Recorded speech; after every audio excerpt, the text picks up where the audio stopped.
दुर्गा पंचरत्नम् ते ध्यानयोगानुगताः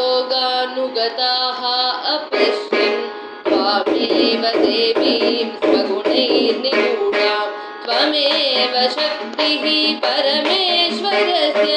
मां पाहि सर्वेश्वरि मोक्षदात्री मां पाहि सर्वेश्वरि मोक्षदात्री देवात्मशक्तिः श्रुतिवाक्यगीता महर्षिलोकस्य पुरः प्रसन्ना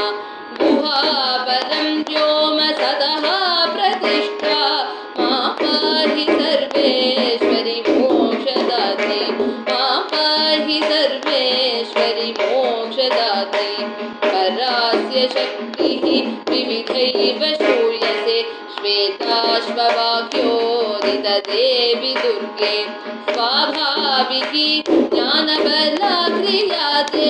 मां पाहि सर्वेश्वरि मोक्षदात्री मां पाहि सर्वेश्वरि मोक्षदात्री देवात्मशब्देन शिवात्मभूता यत्कूर्मवायव्यवचो विवृत्या त्वं पाशविच्छेदकति प्रसिद्धा मां पाहि सर्वेश्वरि मोक्षदात्री मां पाहि सर्वेश्वरि मोक्षदात्री त्वं ब्रह्मपुच्छा विविधा मयूरी ब्रह्मप्रतिष्ठा सुपरिष्टगीता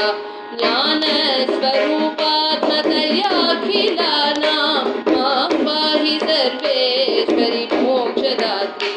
मां पाहि सर्वेश्वरि मोक्षदात्री मां पाहि सर्वेश्वरि मोक्षदात्री